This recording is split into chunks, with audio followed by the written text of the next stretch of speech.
오늘도 주님 앞에 예배하며 은혜와 감사로 나아가는 귀한 삶 사시기를 축원해 드립니다. 우리의 인생은 복잡합니다. 사실은 단순한 삶을 살자라고 이야기하지만 사실은 복잡합니다.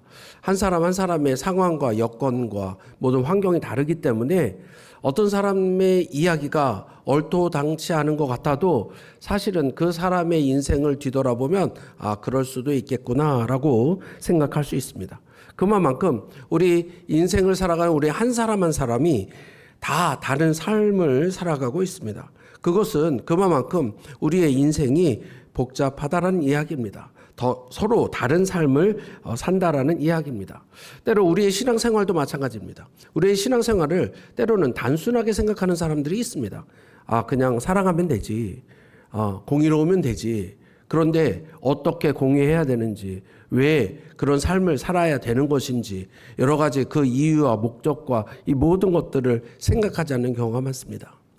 오늘 성경의 말씀을 보면 오늘 본문도 그런 상황들과 여러 가지 많은 것들을 이야기하고 있습니다. 그런 상황들을 잘 이해하지 않으면 사실 우리는 어떻게 우리의 삶 속에서 신앙을 적용할 수 있는가, 거기에 대한 많은 의문을 갖게 됩니다. 그래서 성경을 읽으면서 우리는 거기에 있는 상황과 여건, 그리고 왜 그렇게 하시는가를 살핌으로 인해서 우리의 삶 속에 지금 현재 복잡한 우리의 삶 속에 나의 삶 속에 어떻게 적용되어지고 어떻게 그 말씀을 통해서 나아가는지를 알 수 있게 되는 것입니다.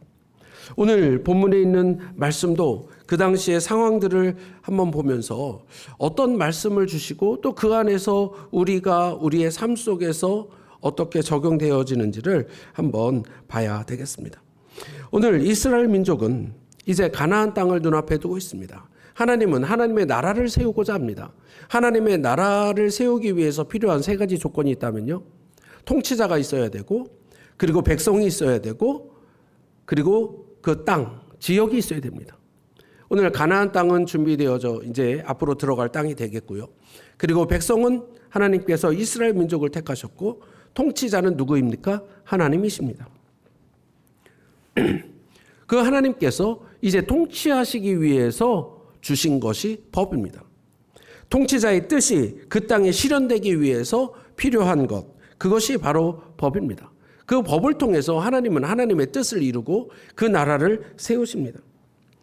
이스라엘 민족에게 그 뜻을 이야기하는 것이 지금 신명기이고, 신명기의 말씀, 그 법을 통해서 우리는 하나님께서 어떤 마음을 품고 나라를 세우고 있고, 하나님은 어떤 분이시고 무엇을 향해서 이야기하시는지를 살펴볼 필요가 있습니다.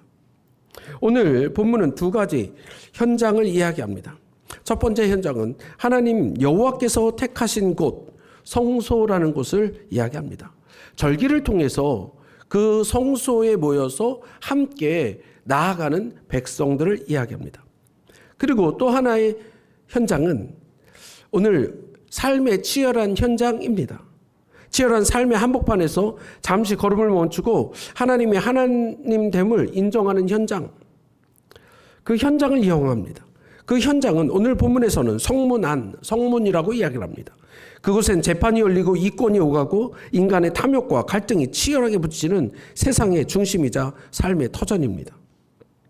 오늘 이 두 현장, 하나님이 택하신 그곳, 예배의 현장, 제사의 현장과 그리고 우리의 일상의 현장, 그 현장에 대한 이야기들을 해주고 있습니다. 오늘 그 현장에서 하나님께서 통치하시는 법, 그 말씀은 무엇인지 오늘 함께 같이 나누고자 합니다. 하나님은 어떤 나라를 원하시는가? 첫 번째 현장에서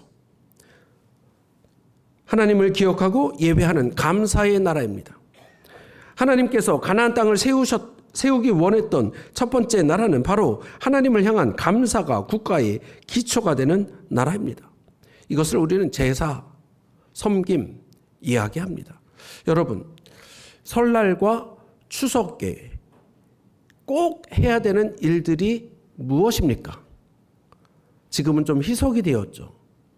과거에 설날과 추석에 우리 조상들, 조선시대로부터 대대로 내려왔던 꼭 해야 될 일이 있다면 그것은 제사입니다. 노는 날이 아니라 그냥 우리끼리 잘 먹고 그냥 좋다라는 날이 아니라 사실은 제사의 날이에요. 설날과 추석은 제사의 날입니다. 하나님을 몰랐으니까 우리는 조상에 대한 제사를 드린 거죠. 오늘 동일하게 오늘 하나님께서 오늘 유월절 여기에는 절기를 이야기하면서 세 개의 절기를 이야기합니다. 유월절과 칠칠절과 초막절 이 세 개의 절기를 이야기하면서 오늘 하나님 앞에 나아가는 제사 이야기합니다. 예배를 이야기합니다. 그런데 그 이야기의 핵심은 뭐냐? 감사입니다. 감사. 오늘 유월절이라는 것이 무엇입니까? 오늘 2절 말씀을 봅니다. 여호와께서 자기의 이름을 두시려고 택하신 곳에서 소와 양으로 내 하나님 여호와께 유월절 제사를 드리되. 여러분, 유월절이 무엇입니까? 이집트에서 나오는 날, 그날을 기념해서 드리는 것이 유월절이었어요. 유월절은 넘다라는 뜻이에요. 죽음을 피해서 오늘 넘어온 그날. 그래서 3절 유교병을 그것과 함께 먹지 말고 이레 동안은 무교병 곧 고난의 떡을 그것과 함께 먹으라. 이는 내가 애굽 땅에서 급히 나왔음이니 이같이 행하여 내 평생에 항상 내가 애굽 땅에서 나온 날을 기억할 것이니라 라고 이야기합니다. 여러분, 오늘 유월절은 해방의 날입니다. 마치 우리 광복절과 같은 날이에요. 8월 15일에 광복이 되었습니다. 여러분, 광복의 기쁨이 있습니다. 그러나 우리는 광복절을 생각하면서 또 무엇을 기억합니까? 일제 식민지였던 가장 힘들었고 어려웠던 상황들을 기억합니다. 이제 다시는 우리나라를 뺏기지 말자. 다시 돌아가지 말자. 이러한 것들을 갖는 것이 광복절이에요. 유월절은 그것입니다. 오늘 우리를 구원하셨던 그날, 그 밤, 가장 힘들었던 그날, 우리가 고난의 떡을 먹었던 애굽에서의 그 삶, 그것을 먹으면서 고난의 떡을 먹으면서 우리가 힘들었던 것을 기억하고, 그러나 이제는 그 주님의 그 놀라운 은혜로, 하나님의 은혜로 이제는 하나님의 백성으로 나왔음을 선포한 그날, 유월절입니다. 감사의 그날입니다. 그것을 그러나 기억하자. 그냥 된 것이 아니라 철저한 죽음의 대가가 있었음을 기억하면서 이 날을 지키라고 이야기하는 것입니다. 여러분, 그래서 하나님께서는 달력을 바꿨어요. 그 당시의 달력은 우리로 얘기하면 1, 2, 3, 4, 5, 6, 7, 8, 9, 10, 12 이렇게 되어 있죠. 그런데 하나님께서 유월절이 한 7월쯤 돼요. 그래서 하나님께서 이제부터는 유월절을 첫날, 새해 첫날 1월 1일로 삼아라. 그래서 유월절이 오늘 종교력 이렇게 얘기합니다. 일반력은 7월 정도 되는데요. 종교력으로는 이제 시작입니다. 새해 첫날을 유월절로 시작했다는 이야기예요. 유월절 하면 생각하는 우리 교회에서의 절기, 어떤 절기입니까? 어떤 절기예요? 유월절과 제일 가까이 있는 절기? 부활절이죠. 유월절을 예수님께서 맞이하기 위해서 예루살렘에 들어가신 날이잖아요. 그리고 나서 일주일 후에 부활하셨고 3일 전에는 십자가에 죽으셨던 그 유월절, 지금으로 얘기하면 3월과 4월, 이때를 하나님께서는 너희는 이제 새해 첫날을 맞이하라고 이야기합니다. 구원의 감격과 주님의 그 놀라운 은혜를 다시 한번 붙들고 너희들 이 유월절을 지키며 감사의 삶으로 새해를 시작하라 라고 말씀하고 있는 것입니다. 그것이 유월절이 주는 의미입니다. 오늘 그리고 나서 77절과 초막절을 이야기합니다. 여러분, 77절이라고 하는 것은 오늘 16장 9절을 보니까 7주를 셀지니 유월절 이후에 7주를 센다는 얘기예요. 곡식의 낫을 되는 첫날부터 7주를 세요. 그때부터 이제 보리를 좀씩 거두는 거예요. 그리고 10절 보니까 내 하나님 여호와 앞에 77절을 지키라. 그리고 7주가 된 이후에 지키는 거예요. 유월절 지난 이후에 77절, 보리를 다 추수하고 난 때를 이야기하는 겁니다. 보리 맥추절, 우리는 7월 첫 주에 우리는 맥추절을 지키죠. 바로 이때 이것을 77절이라고 얘기합니다. 77절은 무엇에 대한 감사입니까? 보리에 대한, 추수에 대한 감사입니다. 이날과 지금 현재 우리와 교회에서 지키는 절기와 매칭되는 것이 뭐예요? 성령 강림주일, 오순절, 77이 49, 다음 날 오순절이죠. 오늘 이렇게 지키라고 얘기합니다. 또 13절에 보니까 너희 타작 마당과 포도주 틀에 소출을 거두어 드린 후에 이래 동안 초막절을 지킬 것이요. 초막절은 우리로 얘기하면, 지금 얘기하면 추수감사절 보시면 되겠습니다. 추수감사절 다 드린 다음에 너희는 하나님 앞에 나와서 이 초막절을 지켜라. 여러분, 왜 지키는 것입니까? 가장 풍요롭게 모든 것을 다 거두고 나서 맥주절, 초막절, 이것은 가장 풍요롭게 다 농사가 끝난 이후에 하나님 이 모든 것 지금까지 이루게 하신 주님 앞에 감사합니다. 감사의 절기입니다. 가장 1년 중에 가장 풍요로울 때에 이때는 추수한 다음입니다. 여러분, 추수한 다음에 풍족할 때, 성공했을 때 사실 우리는 하나님 앞에 나아가기보다는 때로는 하나님을 잊고 교만해질 수 있습니다. 오늘 하나님은 얘기합니다. 내 노력과 내 기술로 이만큼 창고를 채웠다. 배 두드리기에 딱 좋은 이 타이밍에 하나님께서는 아니 잠깐만, 이 모든 것이 하나님으로부터 왔음을 너희들 기억해야지. 주님의 은혜임을 기억해야지 말씀하고 있는 것입니다. 오늘 성공과 풍요의 그 순간에 하나님은 이 모든 것들이 하나님으로부터 왔음을 감사하라고 여기에 있는 절기를 주시는 것입니다. 그런데 이 절기 가운데는요, 감사함이 혼자 이루어지는 것이 아닙니다. 오늘 11절 말씀을 보니까 이렇습니다.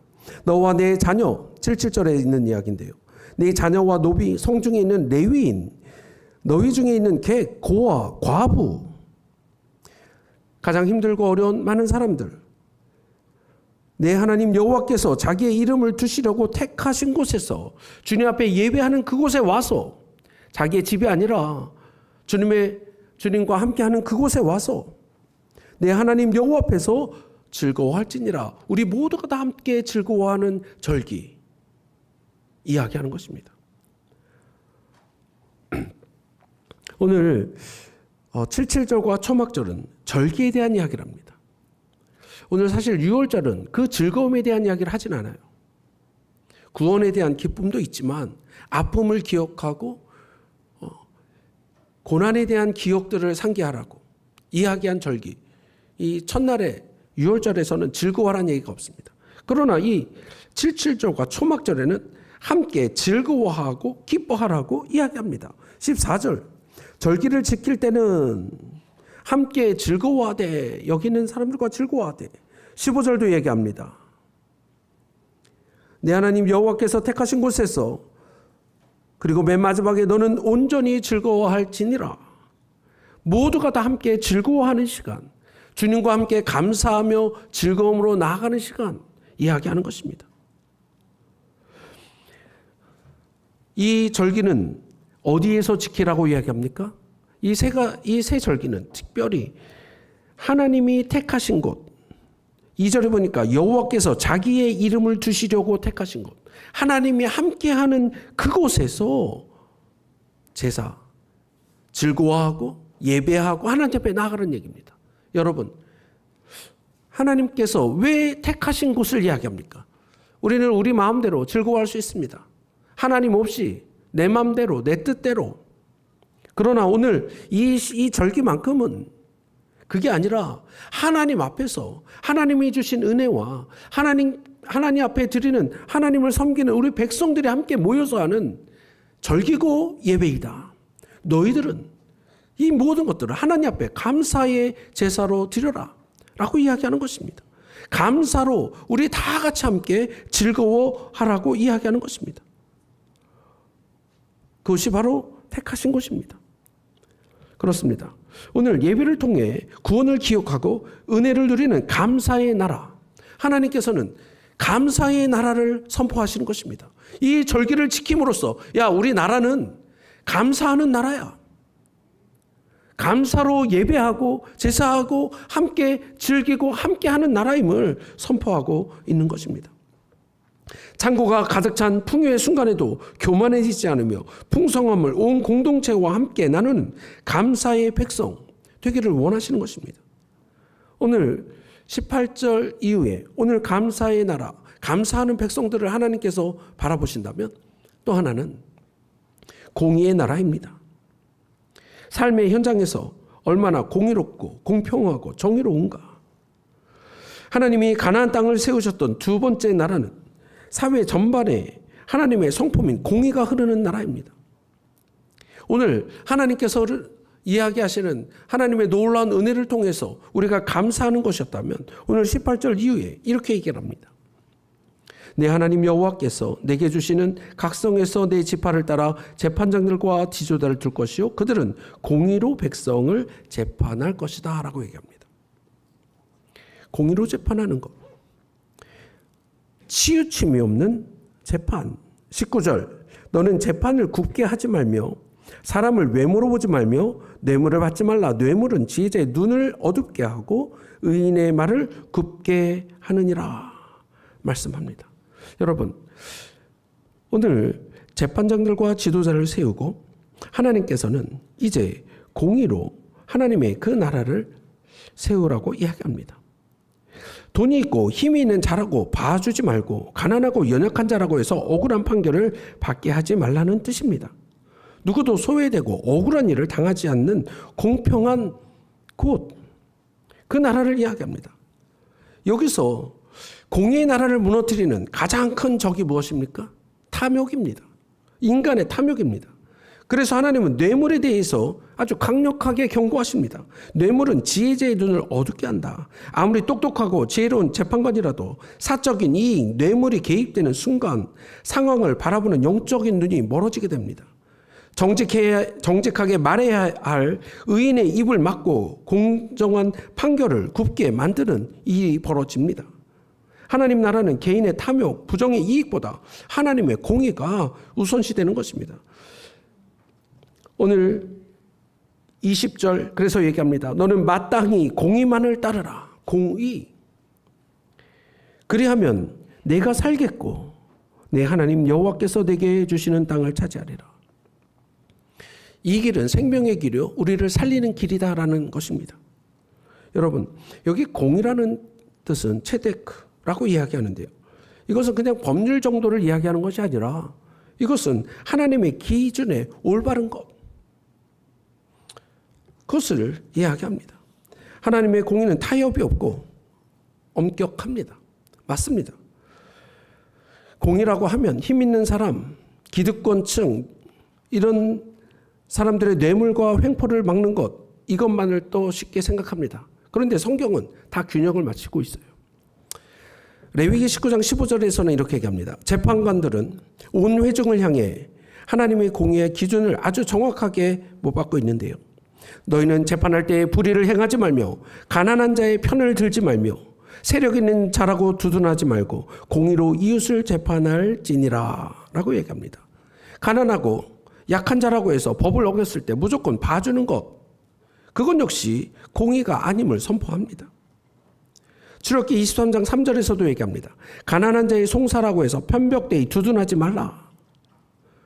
억지를 향해서 약자를 향한 동정심이나 인간적인 측은지심 때문에 진실을 굽히고 공의의 기준을 무너뜨린다면 그것 또한 하나님 보시기에 악한 불이다 말씀하는 것입니다.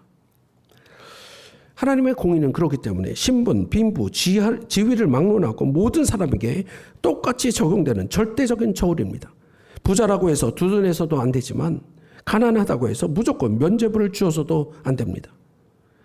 가난한 자든 부유한 자든 오직 하나님의 올바른 기준, 공의만을 쫓아갈 때 그 사회는 불신과 갈등을 넘어서 참된 평화와 질서가 유지되는 안전한 나라, 진정한 공의가 세워지는 나라, 그것을 하나님은 바라보십니다.